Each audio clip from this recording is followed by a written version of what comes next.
Halo semua, di sini saya akan menjelaskan tentang Kerajaan Demak secara politik.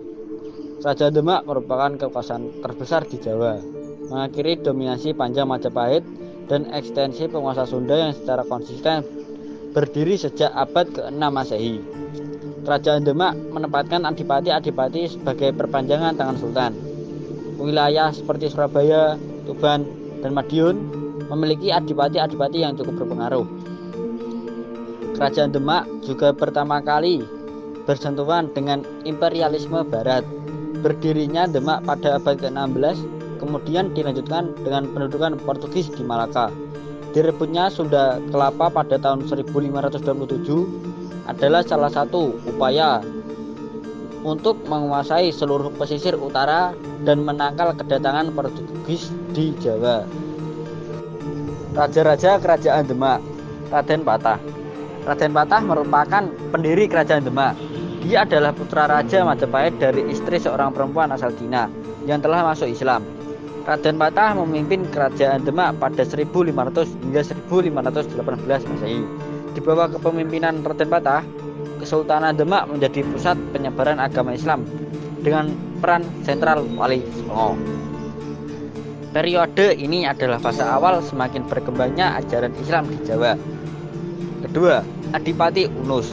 Setelah Raden Patah wafat pada 1518, tahta Demak dilanjutkan oleh putranya Adipati Unus. Sebelumnya menjadi sultan, Adipati Unus terkenal dengan keberaniannya sebagai panglima perang hingga diberi julukan Pangeran Sabrang Lor.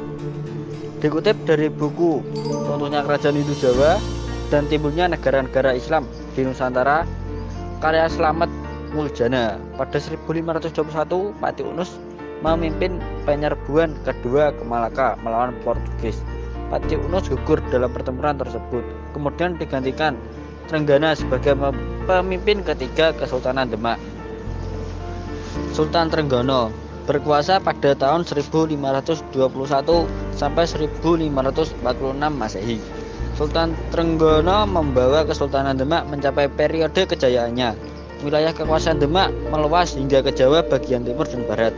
Pada 1527, pasukan Islam gabungan dari Demak dan Cirebon yang dipimpin Fatahillah atas perintah Sultan Trenggana berhasil mengusir Portugis dari Sunda Kelapa. Nama Sunda Kelapa kemudian diganti menjadi Jayakarta atau kemenangan yang sempurna. Kelak Jayakarta berganti nama lagi menjadi Batavia lalu Jakarta, ibu kota Republik Indonesia. Saat menyerang Panarukan Situbondo yang saat itu dikuasai Kerajaan Belambangan Banyuwangi pada 1546, terjadi insiden yang membuat Sultan Trenggana terbunuh. Sunan Prawata. Sunan Prawata merupakan putra dari Sultan Trenggana. Suksesi Sultan Trenggana yang berlangsung mendadak akibat kematiannya ternyata tidak berlangsung mulus. Pangeran Surawijayata atau Pangeran Sekar berupaya untuk menduduki kekuasaan mengalahkan Sunan Prawata yang merupakan putra Trenggana. Sunan Prawata kemudian membunuh Surawijayata dan menduduki kekuasaannya. Akan tetapi karena insiden tersebut menyebabkan surutnya dukungan terhadap kekuasaannya, ia memindahkan pusat kekuasaan Demak ke wilayah di Parrawato Pati, Jawa Tengah. Ia hanya berkuasa selama 1 tahun ketika Arya Penangsang putra dari Surawijayata melakukan pembunuhan terhadap Prawata pada 1547. Arya Penangsang menduduki tahta Demak setelah membunuh Sunan Prawata. Ia juga menyingkirkan Pangeran Hadiri atau Kalinyamat, penguasa Jepara yang dianggap berbahaya bagi kekuasaannya.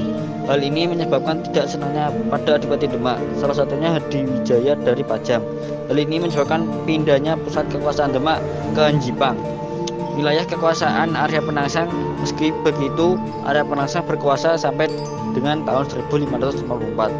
Ketika Hadiwijaya dibantu oleh Ki Ageng Pamanahan, Ki Penjawi, dan anaknya Sutawijaya memberontak melawan Demak, Arya Penangsang tewas dan Hadiwijaya menduduki tahta dengan memindahkan kekuasaan ke Pajang, menandai berakhirnya kekuasaan Kerajaan Demak.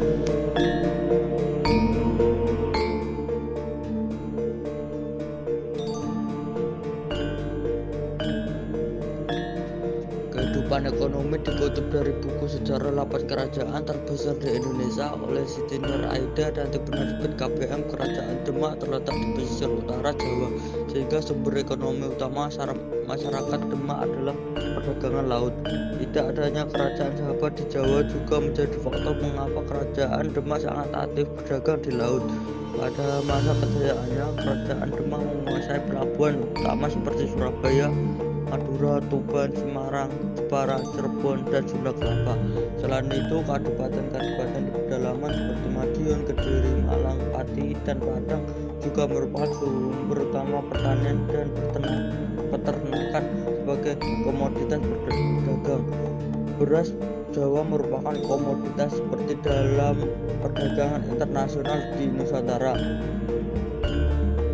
Sejak didirikan pada abad ke-15, kerajaan ini berkembang pesat hingga mencapai kejayaan di masa pemerintahan Sultan Trenggono pada tahun 1521 sampai 1546. Mengapa kerajaan Demak dapat berkembang pesat? Yang pertama, letaknya strategis. Letak kerajaan Demak berada di pesisir pantai utara Jawa, tempatnya di Kabupaten Demak, Jawa Tengah. Posisinya itu terbilang sangat strategis karena masuk dalam jalur lalu lintas pelayaran dan perdagangan rempah-rempah antara wilayah Indonesia Timur dengan Selat Malaka. Para raja Demak pun memanfaatkan letak kerajaannya strategis untuk mengembangkan potensi kemaritimnya. Dari situlah Demak berkembang menjadi kerajaan maritim yang berperan penting dalam kehidupan perekonomian antar pulau. Sebagai pusat perdagangan, kerajaan Demak memiliki pelabuhan-pelabuhan penting seperti Jepara, Tuban, Sudayu, dan Gresik. Kehidupan ekonomi pada masa kerajaan Demak semakin berkembang karena didukung oleh sektor pertaniannya. Pasalnya, lingkungan alam pedalaman Demak sangat subur dengan komoditas utama berupa beras, gula, kelapa, dan palawija dari daerah pedalaman. Hasil bumi itu diangkut ke pesisir sebelum akhirnya diedarkan keluar daerah melalui jalur laut yang menjadi penghubung antara kerajaan Demak dengan daerah pedalaman Jawa Tengah adalah Sungai Serang yang sekarang bermuara di Laut Jawa antara Demak dan Jepara. Berkat potensi besar di bidang agraris dan maritim, itulah Demak berkembang pesat menjadi salah satu kerajaan terbesar pada abad ke-16. Didukung oleh Wali Songo, Raden Patah tidak mendirikan kerajaan Demak sendiri, tetapi ada peran besar Wali Songo yang juga besar pengaruhnya terhadap perkembangan kerajaan. Dengan dukungan Wali Songo sebagai penasihat kerajaan, Demak yang merupakan kerajaan Islam pertama di Pulau Jawa tumbuh menjadi pusat penyebaran Islam. Raja-raja Demak pun terkenal sebagai pelindung agama yang dekat dengan para ulama besar, khususnya Wali Songo. Berdasarkan berita Tom Price dari Portugis antara 1512 sampai 1515, Demak merupakan kota besar dengan rumah berjumlah sekitar 8.000 sampai 14.000. Selain itu, hal menarik lainnya bagi Tom Price adalah di daerah pedalaman masih berdiri kerajaan-kerajaan bercorak Hindu. Kendati demikian, berkat peran besar Wali Songo, kerajaan Demak tampil sebagai pusat penyebaran agama Islam yang pengaruhnya melampaui Pulau Jawa, misalnya di Palembang, Kalimantan, dan Maluku. Baca juga Sultan Trenggono, Raja Demak yang menaklukkan Majapahit. Sultan Trenggono yang membawa Demak menuju kejayaan berjaya dalam penyebaran Islam di Jawa Tengah dan Jawa Timur. Di bawah ini pemerintahan Sultan Trenggono, kerajaan Demak juga berkembang dengan pesat dengan berhasil menguasai beberapa wilayah di Jawa. Misalnya wilayah Sunda Kelapa setelah mengusir tentara Portugis pada tahun 1527, kemudian menguasai Tuban di tahun yang sama, serta Madiun pada tahun 1529, Surabaya dan Pasuruan 1527, Magelang 1546, dan Belambangan.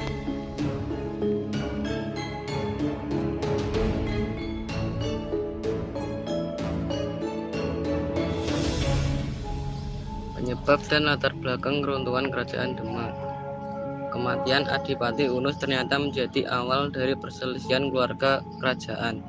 Berdasarkan catatan Malik Al-Adim dalam kerajaan-kerajaan Islam di Jawa, Sultan Trenggana dengan gelar Sultan Ahmad Abdul Arifin dinobatkan menjadi pemimpin Demak setelah kematian Pangeran Sabrang Lor pada 1521. Akan tetapi diceritakan juga bahwa Sultan Trenggana membunuh Pangeran Sekar menjadi kandidat kedua Raja Demak sebelum pelantikan tersebut. Pangeran Sekar ini belakangan disebut dengan Pangeran Sekar Sebda ing Lepan karena ia meninggal di tepi sungai.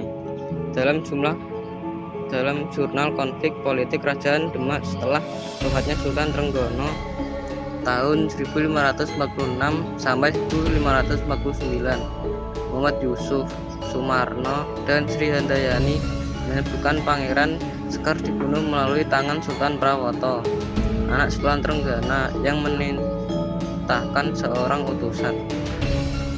Kendati Sultan Trenggana berhasil menjadi Sultan Demak yang ketiga, dendam dari anak Pangeran Sekar tidak dapat dihapuskan. Masih dalam jurnal tersebut diungkapkan Arya Penangsang, putra dari Pangeran Sekar, berusaha menuntut balas kematian orang tuanya dengan dibantu Sunan Kudus sebagai gurunya.